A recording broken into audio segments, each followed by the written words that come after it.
Hi guys, you might be wondering what I'm here to talk about today. Well, if you remember from last week, I said I was going to talk about plastic. Well, something dramatically happened in my life yesterday, which I never really expected, so I decided to talk about that. So let me start off with a small little story. Me and my friend Sarah were on a beach run last night around 8 o'clock when we noticed a black rock in the sand off, like in the water's area. So we go in to investigate this black object, and I instantly become super excited because I've never seen what I saw before in real life. And then Sarah doesn't know what she's looking at, so she comes closer and then she becomes super excited. But then as we come closer to investigate what we were seeing, our excitement turned to sorrow. What we had found was a dead sea turtle, and we did not know what to do with this dead sea turtle as we were looking, and I've never seen one in real life before. So it was a very dramatic effect on us. But as we're looking, we noticed the sand around it moving. And we're like, what is that? We wonder. So we went to investigate what it was. It was another sea turtle, injured, but it was still alive. So we're like, what can we do to help the sea turtle? We decided to run to the nearest lifeguard stand, which was a great idea for us until I realized it was 2.5 miles away. But we kept running until we got there. And then the lifeguard brought us back there and called the Florida Wildlife Conservation Commission. Well, they came out to retrieve this injured sea turtle and brought it to a refuge to work on the sea turtle and let nurse back to health. So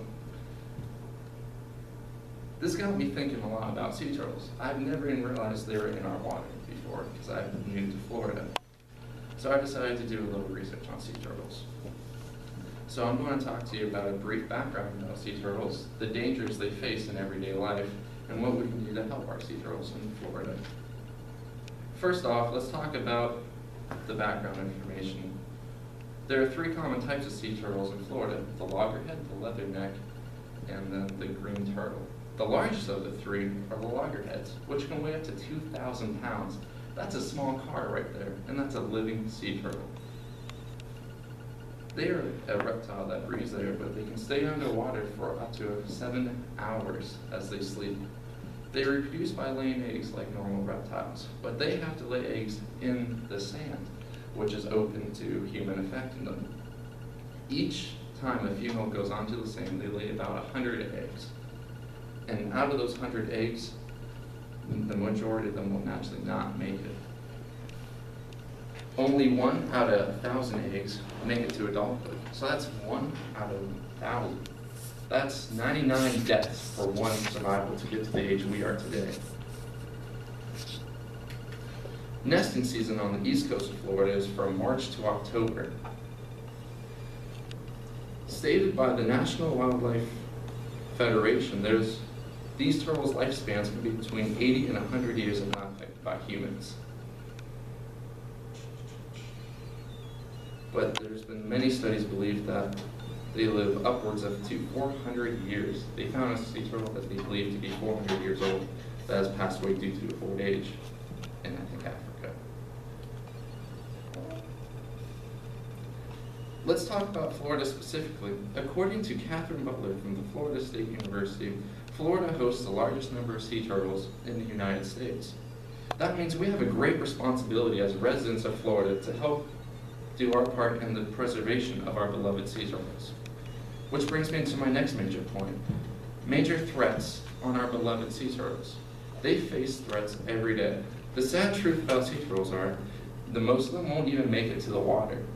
Why, you may ask? It's because the artificial lighting on our beach sides. It's our condos, it's our hotels, it's our beach resorts, that when they come out of the sand at night, they get distracted from the water and they go toward the light, and then they end up getting lost, drying out in the sun and dying. So that's where the most of them actually pass away. The next major reason sea turtles have been passing away is because humans have been hunting them for their meat and for their shells, according to the Florida Wildlife Conservation Commission. So thousands of sea turtles die each year just to harvest their meat and their shells. Why would you want that? Alright, due to time, we have to move on. My next question for you is, what can we do to help save our sea turtles? Simply shut off the lights at night on the beach. Say no to sea turtle soup. Why would you want to eat turtle soup? That little bowl of soup you have right there costs the life of a sea turtle. That is a life you're taking away. That should not have to be. Another reason is you should not buy their decorative shells. You just killed a sea turtle to put that shell on your shelf in your living room. Is it really worth a life to do that?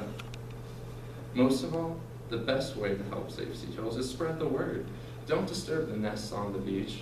Tell everyone about the light protocol. And in the state of Florida, there's actually a law between March and October. You have to keep lights off, else you can be fined up to $300. But because of this, it's not really enforced. So we should start enforcing this law.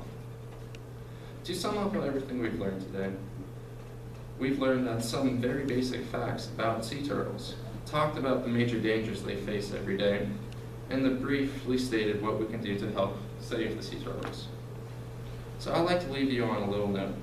The sea turtle is a life.